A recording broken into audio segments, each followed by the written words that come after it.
He who understands it earns it, and he who doesn't pays it. And the good news is there's all kinds of ways to make passive income with crypto that aren't available anywhere else so that you can compound your gains over time. And in this video, I'm going to explain some of the top ways to do that in crypto in 2025 and beyond. I'm going to explain everything you need to know in this video today as a blockchain developer myself who works with this technology on a daily basis. So if you're new around here, hey, I'm Gregory, and on this channel, I turn you into a blockchain master.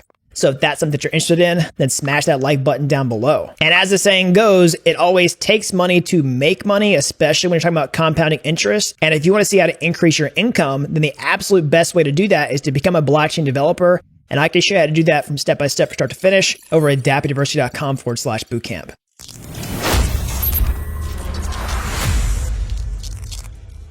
All right, so let's go ahead and get started. But before I do, I always have to issue this obligatory disclaimer.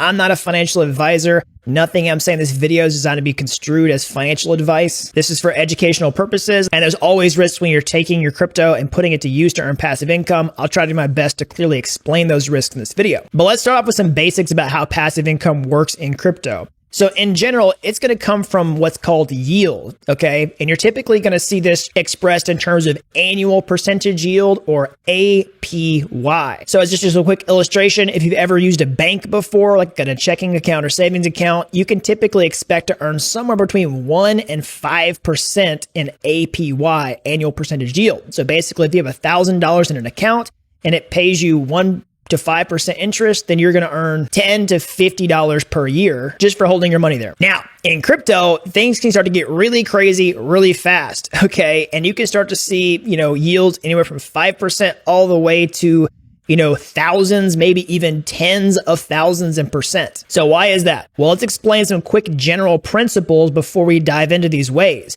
So the first principle is risk versus reward, okay? Anytime you see a very high yield in crypto, there's typically going to be some type of risk involved, okay? So what could these risks be?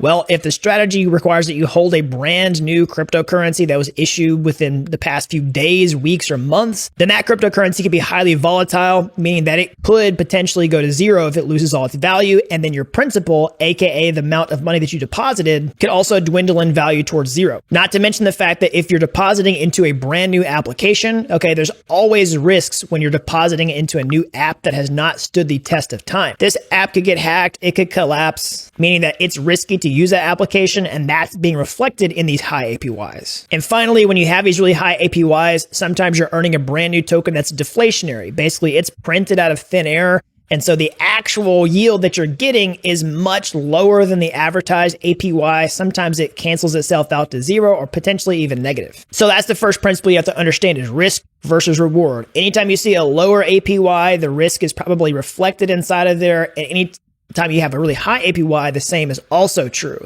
Going back to your bank example, one of the reasons that you have relatively low interest rates in your bank account is it's mostly safe. Okay, it's very unlikely that you're going to lose the money that's inside the bank, and therefore you can expect very conservative APYs. Now, obviously, I realize it's got to do with the monetary policy behind the scenes, but that's the general idea. And so when you're evaluating these different opportunities in crypto, you have to start with that framework in mind. So with that being said, let's jump into the different ways to do this. All right, so way number one is with crypto lending platforms. Okay, I'm going to mention this one first because it's really the simplest. It's kind of the easiest to understand, and you're typically going to find very conservative